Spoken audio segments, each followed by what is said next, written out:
जिंदगी में हमेशा एक सेंटेंस याद रखो, दिल मांगोगे तो जान देंगे, एनफील्ड आओगे तो चीर देंगे। कल हमें ऑपोजिशन को यही बताना है कि एनफील्ड किसी के बाप की जागीर नहीं है। मैं समर हूं और मैं एक लिवरपूल फैन हूं।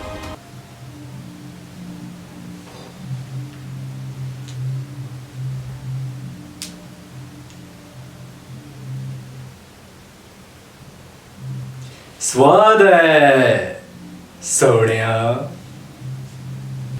देखो समर अभी भी द लेजेंड ऑफ मोला जट जो है वो देख कर है, तो वो थोड़ा सा जो कैरेक्टर है उसके दिमाग पे सवार है। ऊपर से वो तुम जानते हो मेरी तरह लिवरपूल का बहुत बड़ा फ़ैन है, तो जो रिसेंट रिजल्ट्स हैं उस पर वो थोड़ा सा पम्प्ड अप है और खुश भी है बहुत ज़्यादा।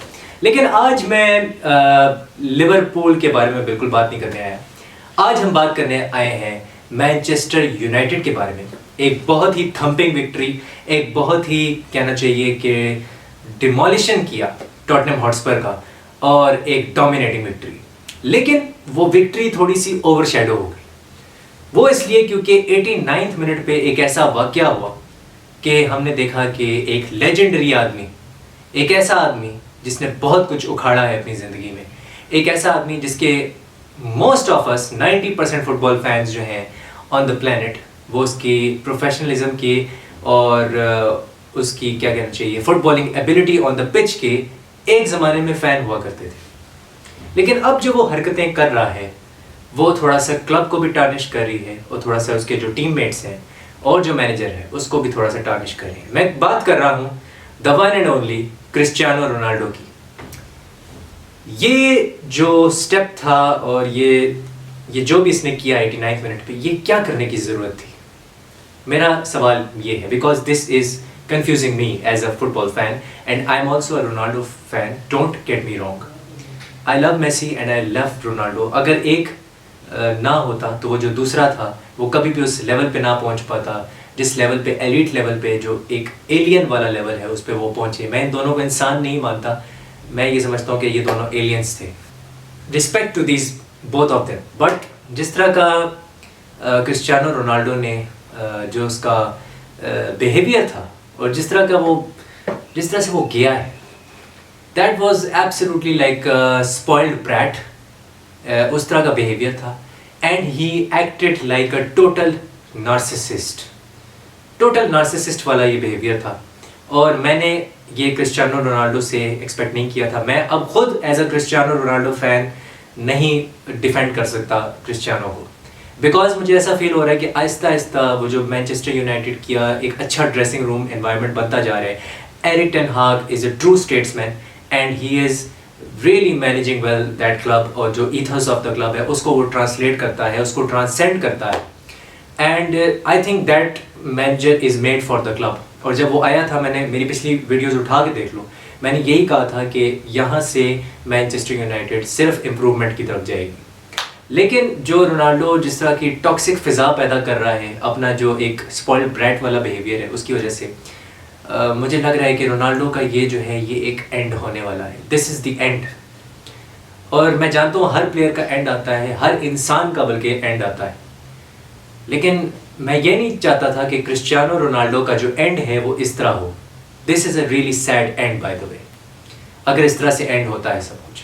एंड प्रीमियर लीग में तो टोटली लग रहा है कि शायद अब उसकी जो जगह है वो बिल्कुल ख़त्म होने वाली है। और जो पोस्ट मैच प्रेस कॉन्फ्रेंस थी उसमें एरिक टेन हाग ने ये बोला भी कि I will deal with that tomorrow. बहुत ही अच्छी स्टेटमेंट थी और उसने इस एक ही स्टेटमेंट में ये सम अप कर दिया और क्रिस्टियानो रोनाल्डो को ये मैसेज कन्वे कर दिया कि छोटी बच्ची हो क्या? अरे क्या करें, सबकी आती नहीं, हमें आती नहीं, छोटी बच्ची हो क्या? मतलब सीरियसली एक सेंटेंस में उसने ये कह दिया। और एक छोटी बच्ची वाला ही व्यवहार था क्रिस्टियानो रोनाल्डो का उस मौके पे। ये करने की ज़रूरत कोई नहीं थी वैसे। और बड़े से बड़ा क्रिस्टियानो रोनाल्डो फैन मुझे नहीं लगता इस वक्त क्रिस्टियानो को डिफेंड कर सकता है। अगर वो रैशनली थिंकिंग करे, अगर वो वाकई ही मैनचेस्टर यूनाइटेड का फ़ैन है, तो वो ये बात समझेगा और मेरी बात को भी समझेगा कि ईथोस ऑफ द क्लब को डैमेज किया है, टीममेट्स के जो ट्रस्ट है उसको डैमेज किया है, एनवायरनमेंट को डैमेज किया है, और मैनेजर के साथ उसने अपनी अनबन क्रिएट कर दी है जो कि उसको नहीं करना चाहिए था। This is suppose to be Cristiano Ronaldo's last season, और अगर उसने जाना ही है छोड़ के तो वो अच्छे नोट पे जाए। मैं तो यही चाहता हूँ कि वो अच्छे नोट पे जाए, because I am his fan and maybe you are his fan, maybe you love him as well. लेकिन बात इतनी सी है कि जब कोई इंसान गलत करता है तो उसको गलत कहना चाहिए, और उसने ये काम गलत किया है। आगे क्या होगा मैनचेस्टर यूनाइटेड का जो रिलेशनशिप है, जो एरिक टेन हाग का रिलेशनशिप है क्रिस्टियानो के साथ, वो कैसे आगे पैन आउट होने वाला है, हम ये बात नहीं जानते। इस वक्त बहुत ही प्रिकेरियस किस्म की सिचुएशन लग रही है।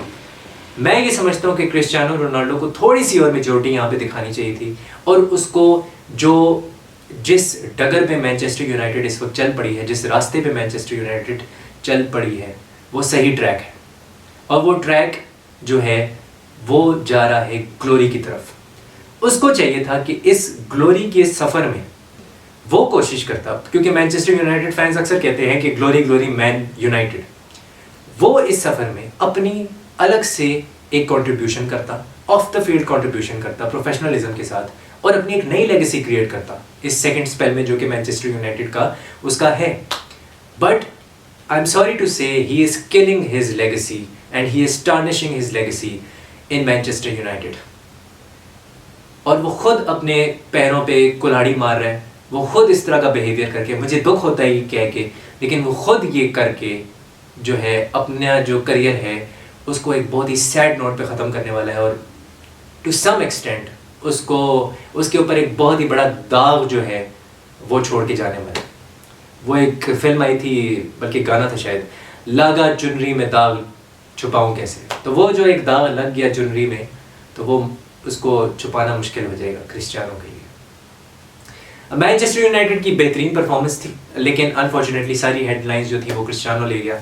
जो मूवमेंट इन द बॉक्स थी, ख़ास तौर पे मैं कहना चाहता हूँ जो विंगर्स की जो मूवमेंट थी, वो इनसाइड भी कट कर रहे थे, आउटसाइड भी कट कर रहे थे। कैसेमीरो वाज एवरीवेयर, और वो एक बॉल ओरिएंटेड और स्पेस ओरिएंटेड प्रेस कर रहा था टोटली, एंड उसने कोई ज़्यादा मैन मार्किंग नहीं की हुई थी कैसेमीरो ने, लेकिन वो स्पेसेस को बहुत बेहतरीन तरीके से कवर कर रहा था। जो भी उसके टीममेट स्पेस छोड़ते थे, चाहे वो ल्यूक शॉ होता था, चाहे वो लिसेंड्रो मार्टिनेज ने तो अपनी जेब में हैरी केन को, भाई उसने पॉकेट किया हुआ था, हैरी केन को, सॉन को, दोनों को।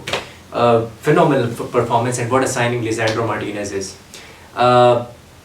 तारीफ करना चाहूँगा ब्रूनो की। Bruno had a stellar game, deep drop in भी कर रहा था एंड इन बिहाइंड रन्स भी निकाल रहा था, रैशफोर्ड एज वेल, और एक फ्लूइडिटी नज़र आ रही थी उस पूरे अटैक के अंदर जो कि लो ब्लॉक को किसी भी तरीके से तोड़ सकता है। और वही था कि जोन 14 में हमने देखा कि उसको एक्सप्लॉइट किया एक ही आदमी ने, and of all people it was the unsung hero Fred जिसको काफ़ी मैनचेस्टर यूनाइटेड फैंस जो थे वो क्रिटिसाइज कर रहे थे, लेकिन उसने ही गोल मार दिया, हालांकि डिफ्लेक्शन हुई थी मुझे पता है। But Fred had a really good game, क्योंकि कुत्ते की तरह प्रेसिंग कर रहा था वो बंदा गधे घोड़े की तरह लगा हुआ था कि भाई मैं नहीं छोड़ूंगा आज किसी को। And he was, I think he and Bruno had the most pressing attempts on the opposition players, अगर मैं गलत नहीं हूँ तो ये था। मेरा जो रिव्यू है वो थोड़ा सा टेंट हो जाएगा क्रिस्टियानो रोनाल्डो की वजह से, बिकॉज मैं खुद बड़ा ही निराश हूँ और अफसरदा हूँ कि रोनाल्डो ने ये क्यों किया एज अ रोनाल्डो फैन। तो yeah I see you in the next video. I hope आपको ये वीडियो पसंद आई होगी और मेरी बातें आपको ज़्यादा बुरी नहीं लगी होंगी। तो वीडियो के एंड पे बस ये कहना चाहूँगा, लाइक करो, शेयर करो, सब्सक्राइब करो और बेल आइकन को ठोको भाई, सिद्धू पाजी की ताली की तरह ठोक दो। तो yeah see you in the next video. हस्ता ला विस्ता।